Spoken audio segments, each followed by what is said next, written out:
Today's mini lesson is brought to you by Music Play. In this video, we'll be using the chorus of You Are Great by Juanita Bynum. So before we jump into different ideas and concepts, let's just quickly go over the chords we'll be using as our foundation.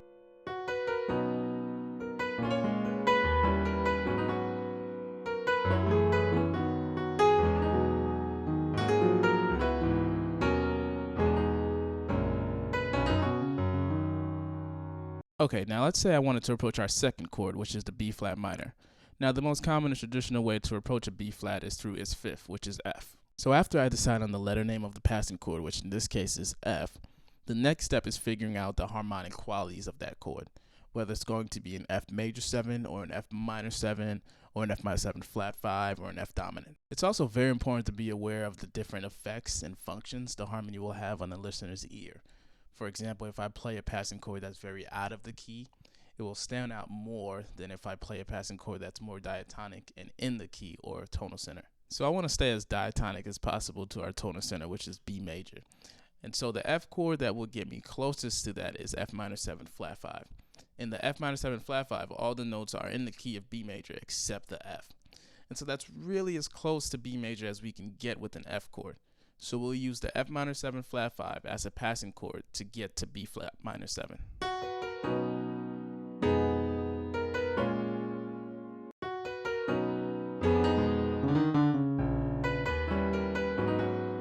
So what I did the second time when I changed the phrasing was I used one note from each chord as my target and connected them with a passing tone. The target notes were the E flat from our F minor 7 flat 5 and the D flat from our B flat minor 7. And the passing tone was D. What's also cool about this is that when we resolve to the D flat, that's also where the melody of the song is. So check it out in context with where the melody lands.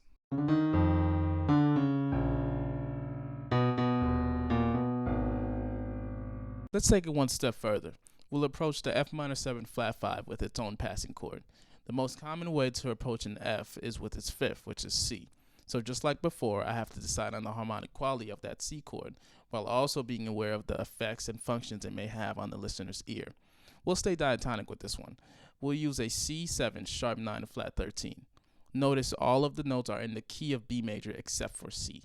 We'll also use a rootless voicing for this chord.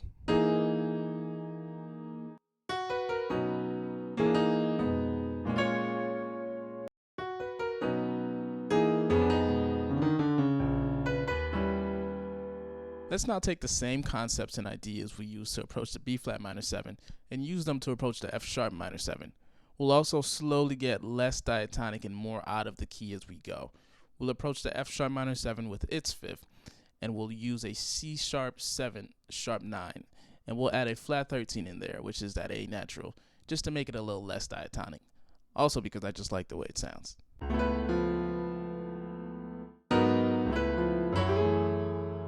Now let's use the same concepts to approach the A flat minor 9. We'll use its fifth, which is E flat.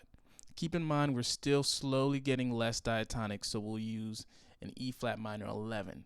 That natural 9, which is F natural, kind of gives it that subtle out feel.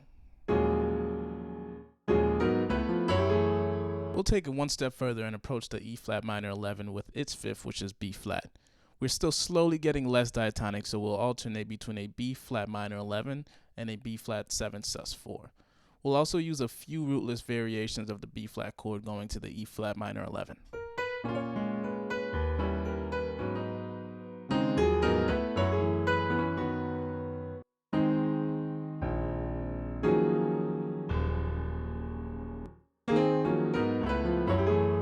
Another voicing that I use often are drop 2 voicings, which is simply when you take the second highest note and play it an octave lower.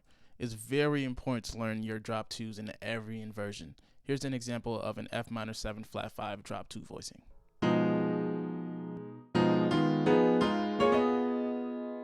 Something that I like to do is create a melody to lead me to my target chord and harmonize the melody with drop 2 voicings.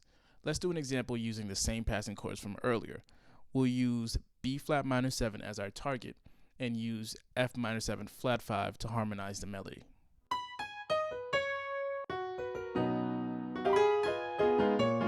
Let's create a second melody. This time we'll use E flat 7 as our target and harmonize the melody with a B flat minor 9 drop 2 voicing. Also note that our B flat chord is functioning as the fifth of E flat.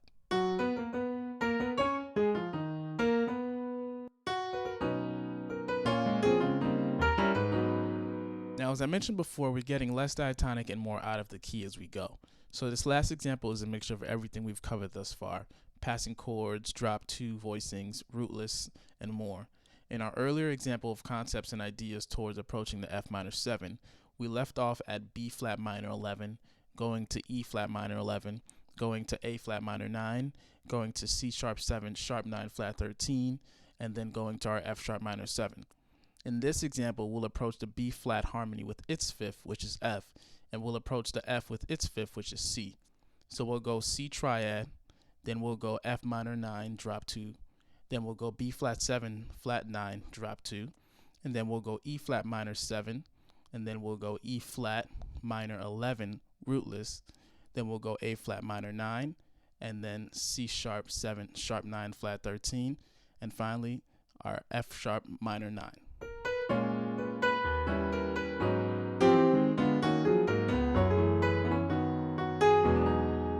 Join me next time where I show you guys some cool ways to get in and out of the key using minor triads.